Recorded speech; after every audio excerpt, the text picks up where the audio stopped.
Hey, everybody, it is Chris Aiken from the Classic Metal Show and the Aftershocks podcast.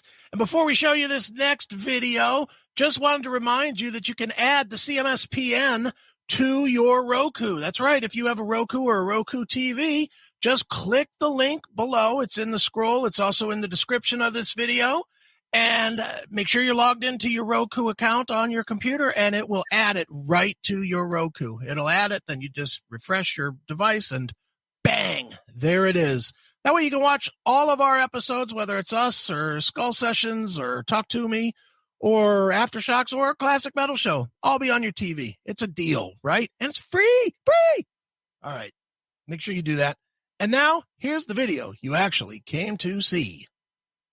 Hi, this is Terry Glaze, and you're listening to Drag the Waters with Joshua.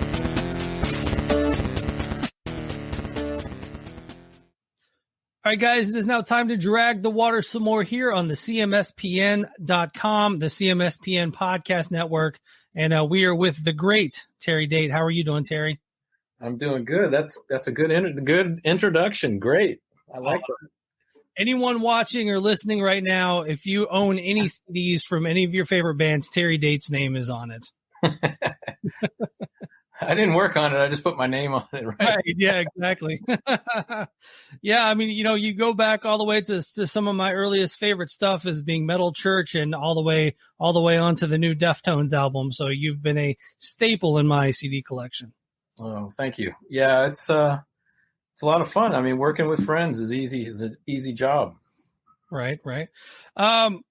I guess just a quick, do some housekeeping here on this one. What got you into producing, and what got you into that side of the music business? I started out as an engineer, so producing wasn't the first thing. I was just friends.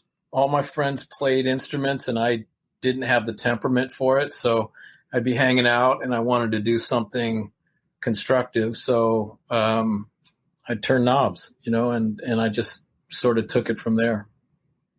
Now you've got a kind of a style of I don't think there's a Terry Date sound. You go into a band and you make them sound the best that they can.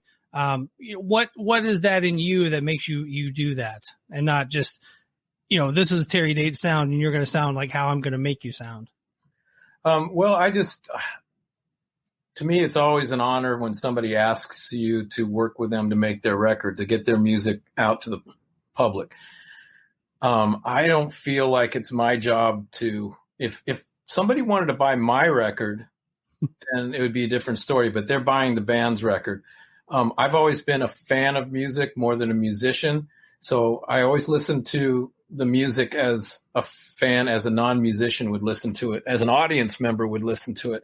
So by doing that, it's my job, I feel, to make sure that I'm transparent and the band is coming through without anybody interrupting their creativity. And on to the Pantera side of your stuff, the latest thing that you've done with the band would be going in and remixing, remastering, Reinventing the Steel. And it sounds amazing, by the way. Everybody that I've talked to that's listened to it, you brought it up a notch to where it was. So, going into that, what do you do to really dive into it? I mean, did you get the tapes and the files and just, break them down, or how did you go about doing that? Well, first of all, Sterling Winfield did a great job. He's a great friend of mine, and he did an amazing job with the band. As you probably know, I couldn't keep up with the band for one more record. That's why I had to go. But I was in contact with them throughout the record. Sterling did a great job with the tracking of it. I knew what the band, doing 4 records with a band. Oh, yeah.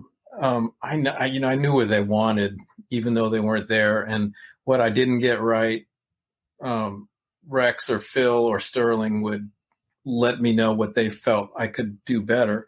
So it was kind of, it was extremely bittersweet, actually, to sit down and listen to. I got the files on Pro Tools, sent to me, and to sit down and listen to those tracks, hearing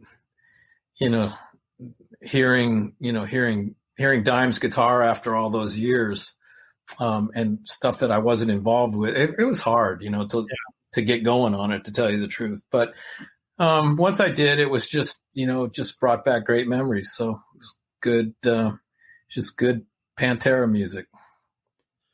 Was there anything in the files that you found that you maybe didn't hear the first time around when you heard Reinventing the Steel? Well, there's always things you don't necessarily, things get tucked in a lot. So there's little things here and there, but the big picture was there. So there was no big surprises really. And, going back to starting your career with Pantera, not your actual career, but, starting working with the guys in Pantera, going back to those days, had you heard of the band prior to, getting asked to produce? Obviously, they were kind of big in the underground, but hadn't broke out yet. Yeah, they were, I had not, my manager at the time, actually, he was recently my ex-manager, but still good friend, sent me a tape and said, these guys are really good. They're getting signed and, you should check them out. So it was a cassette demo of Cowboys from Hell. And it was amazing. I didn't realize how amazing it was until years later, how amazing the band was. But, I hadn't heard from them, but as soon as I got that tape, I went down to Texas to meet them, and we just, we got in a van, drove up to one of their shows up by the Oklahoma line, I think, and sitting in a van for an hour, is how we got to know each other. And they needed to figure out if they could trust me, for a long time. So it took that, at the end of that day, we were good. I had a nickname and everything. So once I got a nickname, I knew I was in. And what was that nickname? Rope King. There you go. Going into Cowboys from Hell, they had pretty much self-produced 4 albums prior to that. So going into working with them, could you tell that they knew what they were doing in the studio? Did that make it easier on you? Did it make it harder on you? Kind of a push and pull with them kind of knowing what they were doing in the studio? Well, Vinny and Dime's dad was an engineer and had his own studio. So they grew up basically in the studio. So they knew what they were doing. But they hadn't, up to that point, they hadn't worked with anybody on a national level, I guess, so everything they had done in the past was normal and right. But this was, I think they were wanting to see and validate that what they knew was right. And from the very beginning, me and Vinny worked side by side. He's a great engineer. We sat together getting those sounds. It was not something that I did. It was something that me and Vinny started, and then the rest of the band, I think, Dime would kick in, and then Rex would come in, and then Phil would have his say on things. And I was always referencing with each one of the band members influences, things that, records that they liked for their instruments. So I was always trying to find out what they liked in other bands. And then I was trying to adapt that to what they did to their band. Now, I know from my limited time in the studio, you would sit with somebody and I'm always picking someone's brain anyway. So when you first sit down with them during the Cowboys from Hell era, are they drilling you on, what was it like working with Metal Church and Overkill and things like that? Probably, but I can't think of any examples. One of the reasons, I think they had me, they wanted to use me is, they were fans of Soundgarden. So I'm sure that they were wanting to, hear some stories there. But I don't remember exactly, you've seen the videos. It was kind of a wild ride from the beginning. So it wasn't a lot of sitting down and contemplating things. It was pretty reactive the whole time.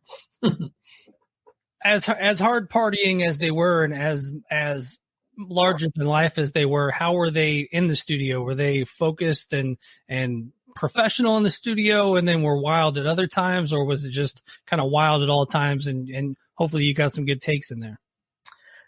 They were incredibly serious, but they were wild at all times. But I mean, it was completely deadly serious to them. But when things started getting too intense, when things started to get, when the fun started leaving, somebody would call for a black tooth. And so we'd all stand in a circle and, have a black tooth. And then everything was fun again, and so it was a combination of everything. There was never a dull moment, but there was never any screwing around. Those guys were serious, about what they wanted to do. And I think Dime definitely changed heavy metal guitar, sitting there with this, with the Dean and the Randalls and all that, working with other guitarists before that, what was your take on his sound?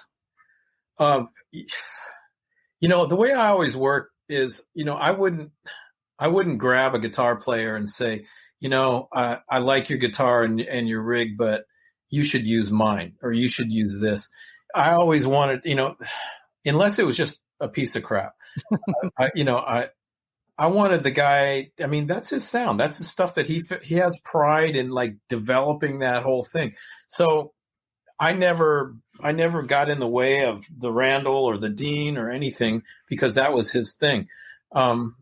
We always attempted to try a tube amp, at least in the early days, and it never worked. He just liked the crunch of that Randall. And so really my job was not to change his sound. My job was to accurately reflect what he was hearing in front of his amp at low volumes in the control room.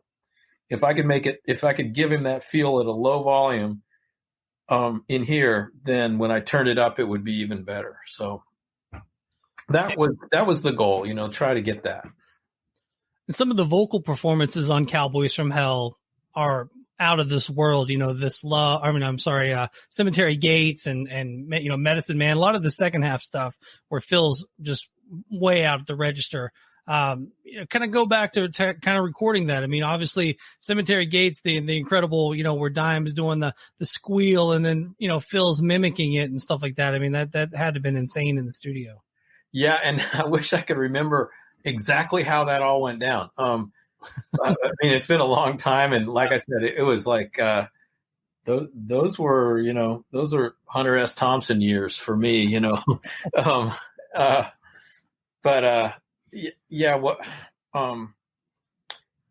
back then we didn't have we weren't manipulating anything. So everything on those records, there were no samples, there was no auto tuning, there was no, nothing that we couldn't get out of a foot pedal or an piece of outboard gear, so there was no fancy finagling. So, I can't remember. I don't remember if Phil did his vocal part and then Dime mimicked it or vice versa. I can't remember that, but it was pretty earth shattering when he did it. 'Cause that's all Phil that's not me manipulating tape or anything, so.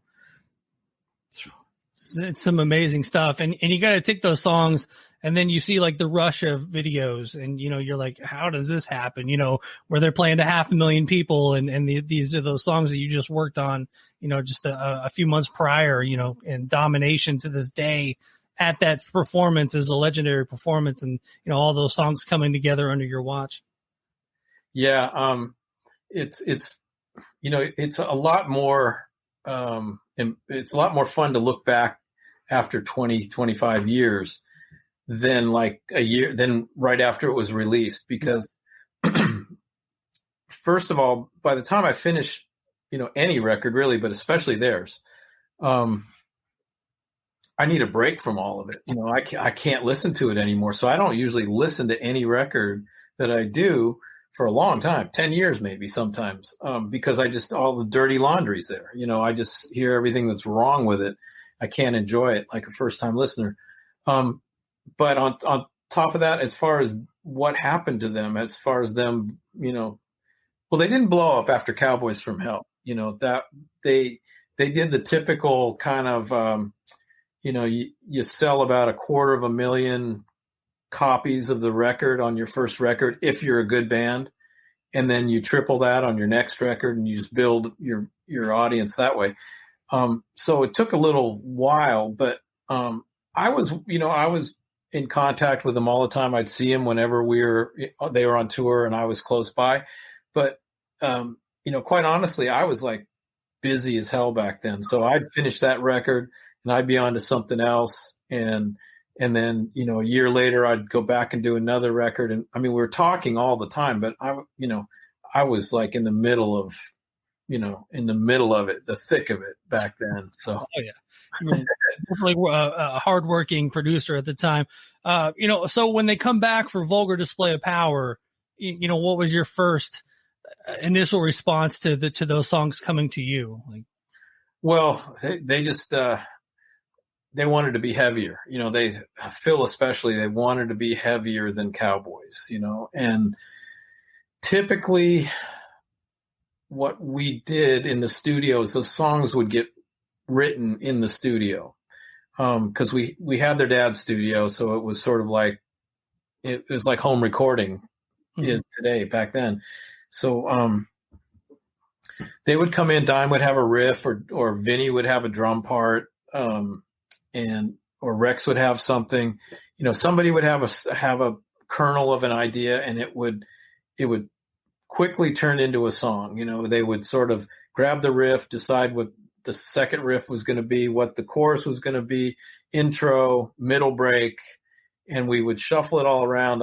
What we would do is we would figure out the intro. I'd start tape rolling. We'd record a rough intro.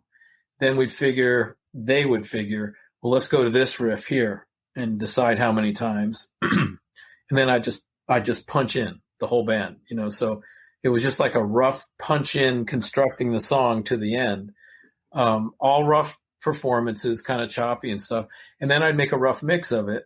We'd take it in the car and we'd drive around for a day or so, or the rest of the day or whatever, and just listen to it and kind of get an idea of what we could change and what we needed to tweak on it. And then we'd go back in and we'd record the song that way. So that's pretty much how all the songs would get done, except there were a few songs that Dime would kind of rough out in his closet, which was like a little 8-track studio in his house. Late at night or whatever, he would rough out some rough idea, and then we'd record that. But yeah. Would you say that's why there's probably not a ton of extra bonus songs over the years? Because even when they did the reissue of Vulgar, they only had one song that they didn't put on the original pressing. And yeah, and I'd forgotten that song was even around. That was. But yeah, their feeling was. Their feeling was they didn't want to release any extra songs than what was going to go on the record, and I was trying to get them to do, hey, there's soundtrack stuff. We could do stuff. We could sell some of these songs to like a movie or whatever. Right. They wanted 10 songs and, because, that's what you get paid for is 10 songs on a record. You don't get publishing for anything more. So why make more, and, anyway, so that's what they always just did exactly the same amount of songs that they were going to record. And Vulgar being such a legendary album, I wonder how many bands that you got to work with just because of that one album. They're like, we got to get Terry Date because we love Vulgar Display of Power. I mean, your bank account probably looks much better, having done that album. Well, yeah, absolutely. Yeah. And, that's the way it works for everybody who does what we do. You get one thing that people like and other people want to do the same thing. I can't tell you how many bands I've worked with that wanted me to get Dimebag sound. Yeah. Make me sound like Dimebag. And I'd have to say, well, you're going to have Dimebag come in and play then, because I can get I can give you his guitar, his rig, everything exactly, but it's his hands and his head. and it's hard. Those are the things that made him special. And so people wanted a little bit of that sound and that magic. And, I would always, for me, when somebody asked me that, I always encourage them, I want my next band to ask for your sound. Right. So let's work on that. And, so that's where we usually go from that. And the one thing that I always say about Rex's playing is Rex is very underrated in the band. When Dime goes off to do a solo, I mean, Rex is holding it down, under whatever Dime is doing. So what was it like kind of recording with Rex and just kind of how unsung he is as a bass player? I think Rex is the best bass player, especially in the heavy, in metal, of anybody I've worked with by far. I mean, he had the best tone. He had the best hands. I mean, he knew when to lay back, and he knew when to step up. His sensitivity was better than anybody I've worked with as far as bass player goes. And I mean, his tone, and it still is amazing. And when I hear him, I think I did some stuff with him not too long ago. Well, it's a little while ago, but his bass playing is just, his tone is so good. Cuts through everything. It's heavy. Anyway, I can't say enough good things about him and what he meant to that whole project, all those projects, and how good of a bass player he is. So they go off. Vulgar Display of Power is obviously a big success, and then they come back for Far Beyond Driven. What are your memories of doing Far Beyond Driven? Well, I do remember the main conversation was we have to be heavier than Vulgar. That was the goal going into it, was to be heavier, take it another notch up.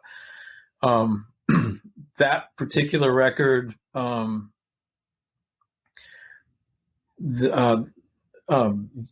and Dime's dad had moved the studio from Arlington to Nashville before that record was made.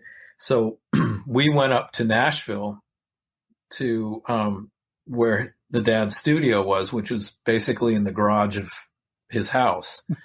And so we did all the writing and the basic tracks for the most part there. We all stayed in a big high-rise Holiday Inn or something, in Nashville.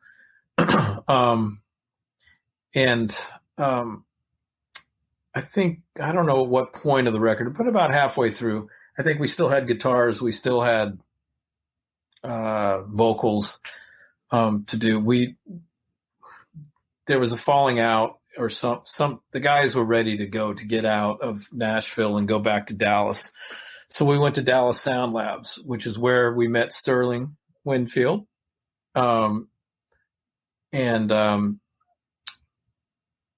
Let's see, and Tim. But anyway, we went to Dallas Sound Labs, and we did the rest of the record there, mixed it and everything.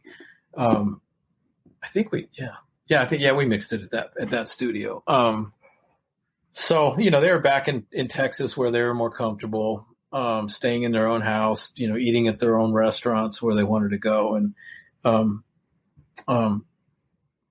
we definitely, there's video of, they had a pool table, they had a lounge in that studio, which was really kind of hard on me, because the guys were wanting to play pool and not work sometimes. So I had to keep things moving forward, which is when I got the nickname Richard, I think, right around that same time. So,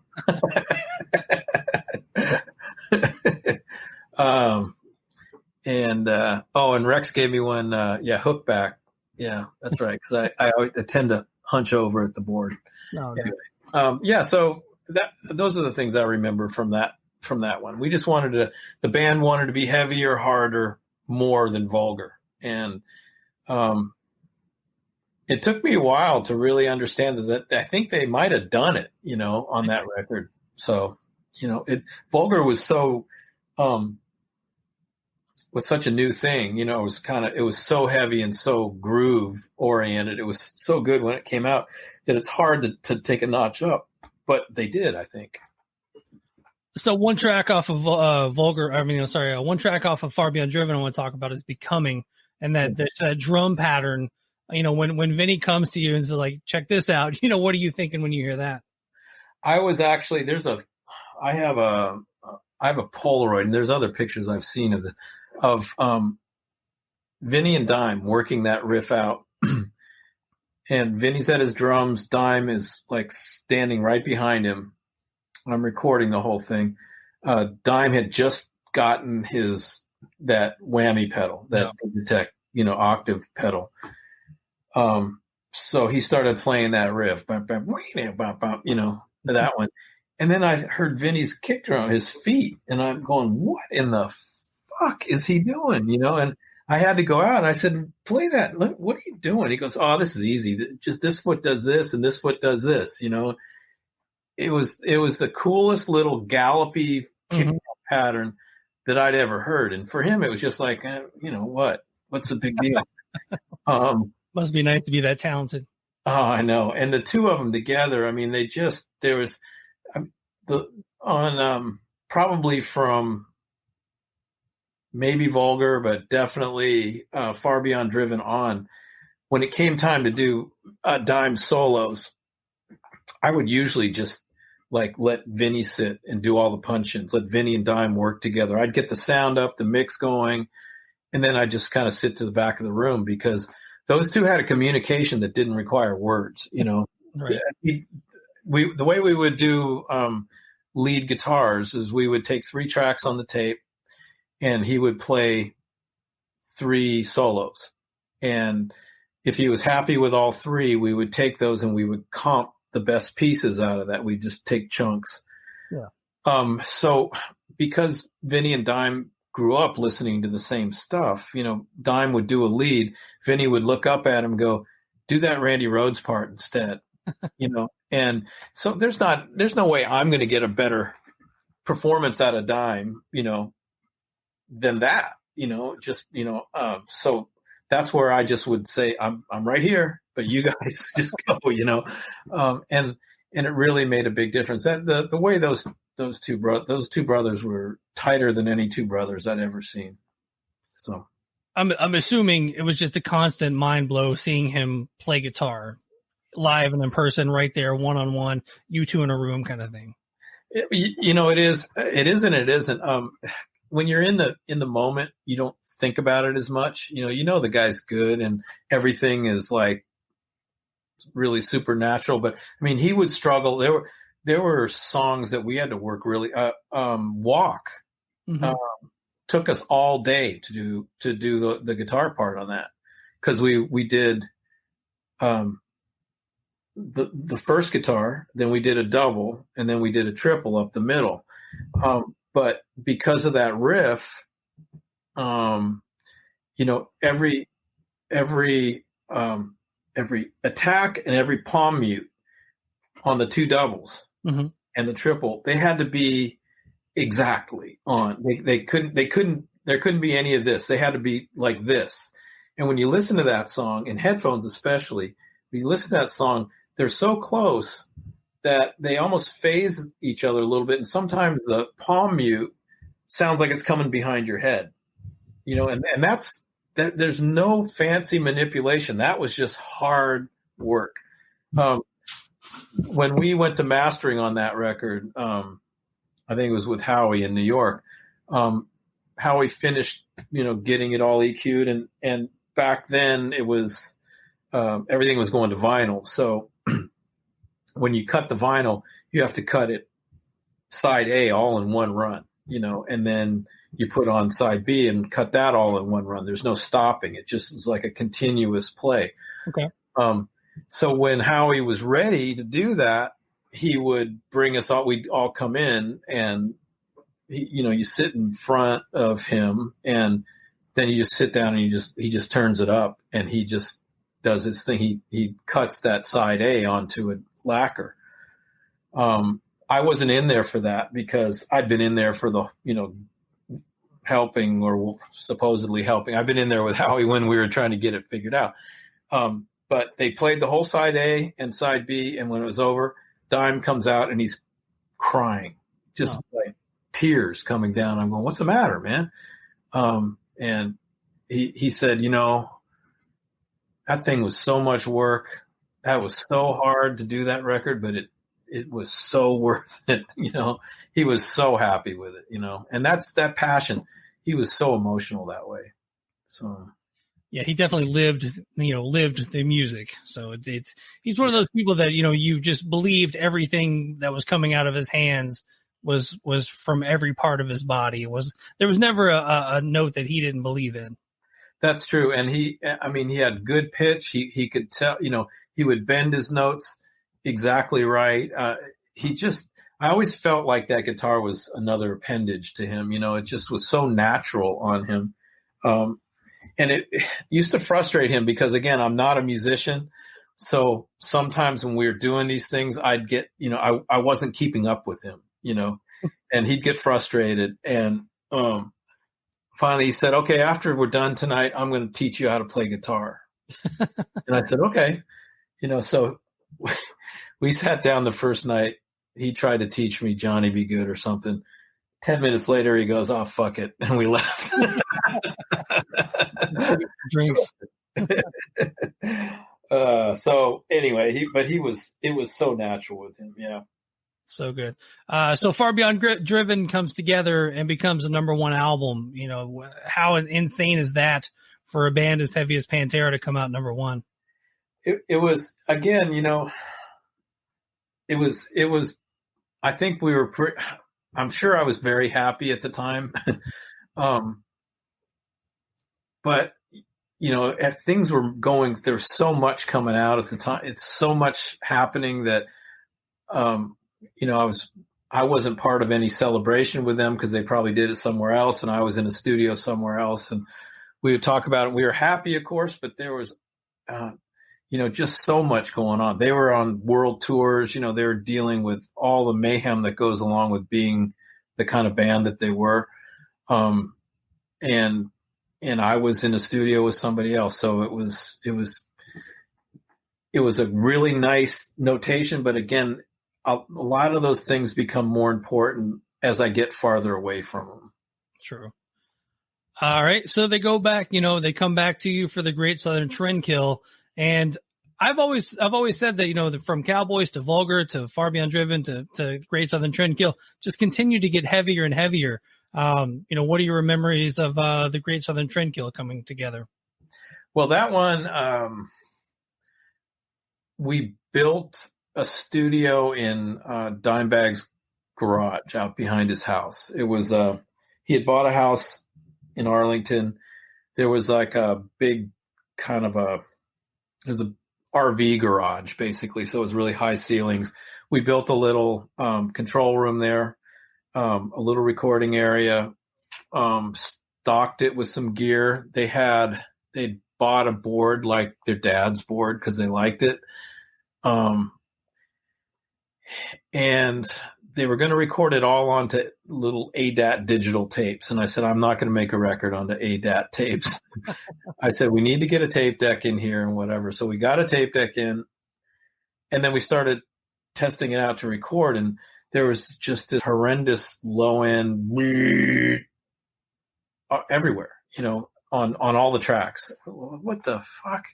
Couldn't figure it out. Finally, we ended up moving the tape deck out into the recording room and running cables to it because that was the only place where it wouldn't make all kinds of noise.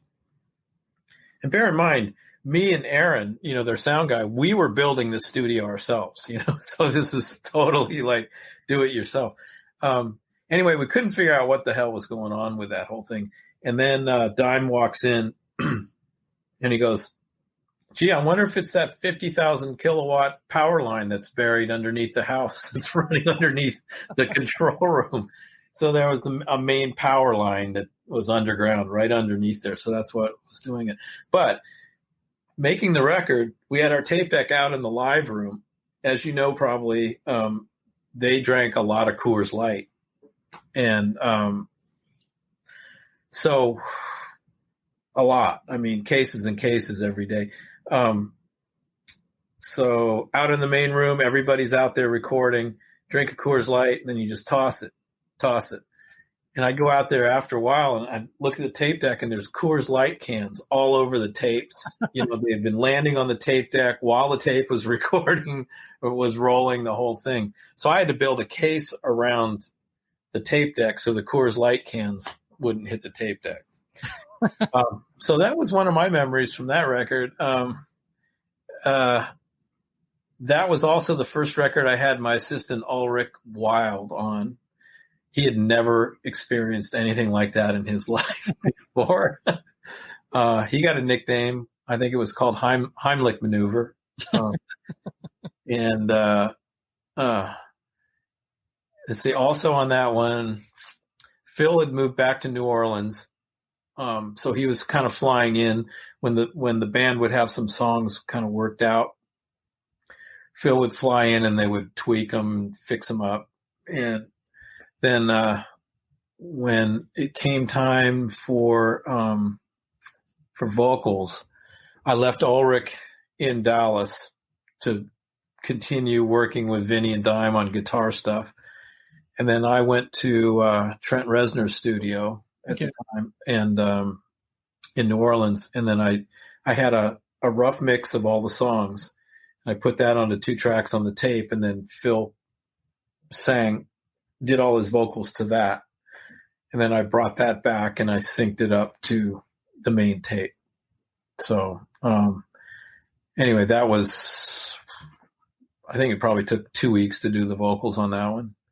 We did them all in the control room. It was a huge control room. I mean, Phil was probably 20 feet behind me at least, and he had floor wedges like live. So he had plenty of space, and we had good communication. But yeah, he'd come in at 7:00 every night, work for 2 hours, have a song done. He did that every night until the record was done. So, then I flew back to Dallas and played it for everybody, because this is in the days before, you couldn't throw stuff over the internet. You had to get on a plane with the tape. So, and then I can't remember much after that other than, I tried to mix it there at Dime's place.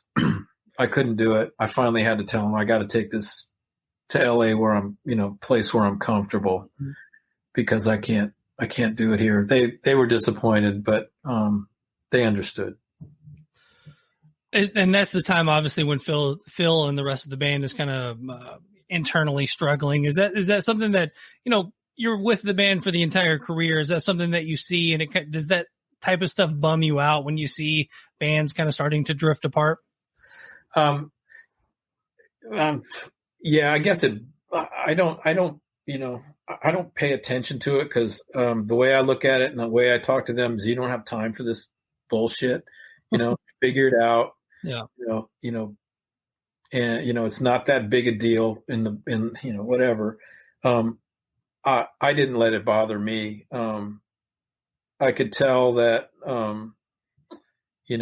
Vinny and Dime wanted to go to New Orleans when the vocals were going down. They wanted to be involved with it, because they had opinions about the vocals too. But Phil didn't.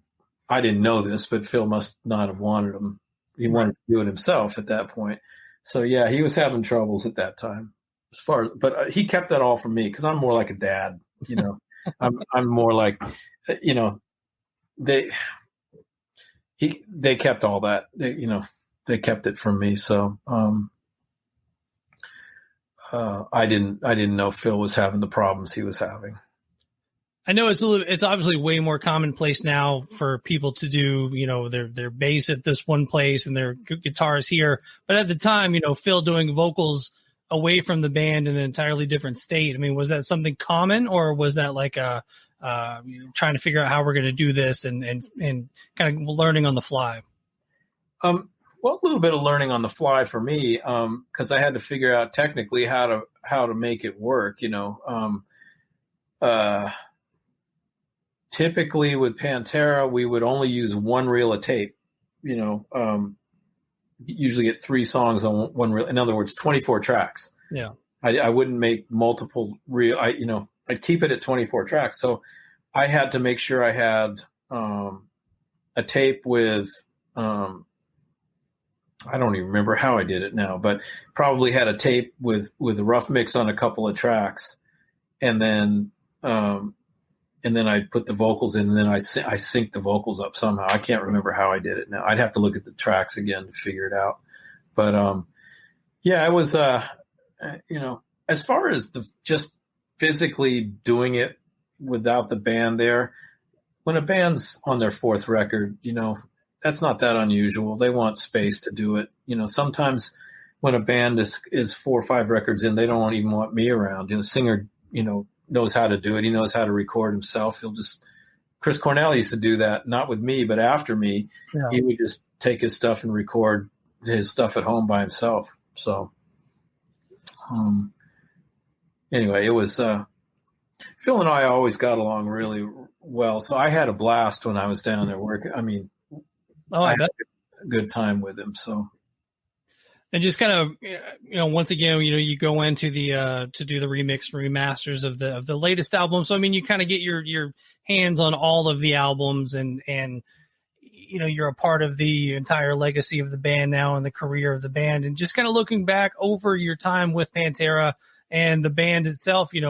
Obviously we're 20 plus years away now from the band, and what are your thoughts on the band now? Now that you can, hindsight being 2020, I guess. Well,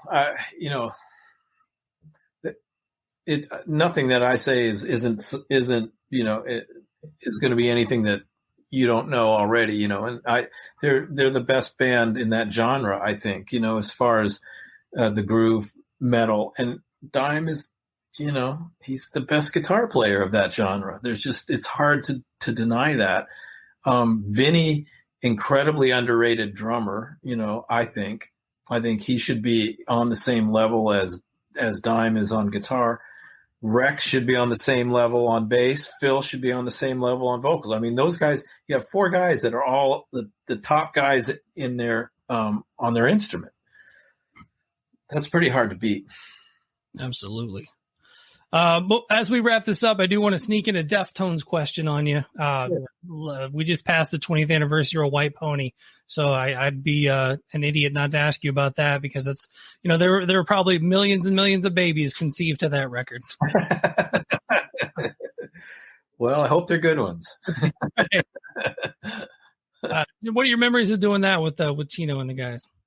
Well, that was, again, those guys are like family to me. I just, I talk to those guys still, I don't know, 2-3 times a month, maybe more. When we were doing the record here in the last year, we spent a lot of time together. But that record, every record with those guys is special because they're family. I don't know if you can see, but over in the corner, see if I can do this. It's all backwards, right? There, that second picture. That's my daughter when she was 1.5 years old. Maybe 2 years old, sitting behind Abe's drums during the White Pony sessions. Oh, that's amazing. So my daughters, they grew up with the Deftones guys. They had nicknames for them. Still talk to, they're still just like family. So making that record was, kind of, the band was sort of fighting a lot during that record. That was their 3rd record, I believe. Yeah. And that's usually the time when, we've been on the road together a lot, a lot of external pressures going on, maybe drugs involved, all the things that contribute to anxiety. And then you throw everybody into a heavily creative situation where you're trying to outdo your last really creative situation. Anyway, there was a lot of arguing, but with those guys, it's like brothers arguing.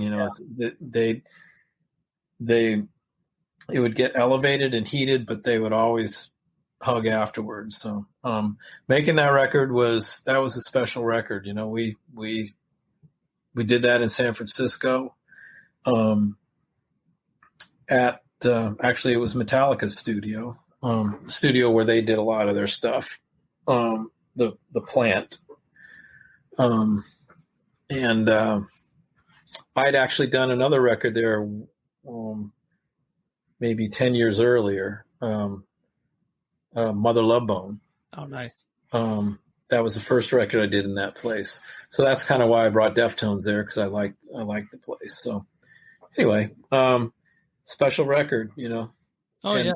Every record I do with those guys, it's special. They're just, you know, Chino lives a 3-hour drive away from me right now, you know, so it was easy for him to come up to my studio here, and we did second half of the record here, mixed it, everything. And, you know, the rest of the guys aren't too far away either. So I talk to them or see them all the time. Fantastic. And congratulations on Ohms. I mean, that's pretty much been on tons of people's top records of 2020. So, Ohms definitely knocked it out the park. I just wish, and we all do, that those guys could have gone out and played those songs live, you know, and they will eventually, I know, but this is the first time. It's really weird to put all that time into a record and then just put it out without any kind of support, no live touring, nothing, so the fans can see the band play the songs live. It's really tough, but it was a good record. And if I'll swing around here, there's my progress board for that record still up on the wall back there. That's yeah. That's amazing. Yeah. So anyway. Well, Terry Date, man, it's, when you start a Pantera podcast, there's a handful of people on the bucket list, and to get you crossed off so early in this thing, it's pretty amazing, Terry. Thanks for taking the time. Well, thanks for doing it. I mean, it's so nice that people really appreciate all those bands, but Pantera especially, you know, that was a special one.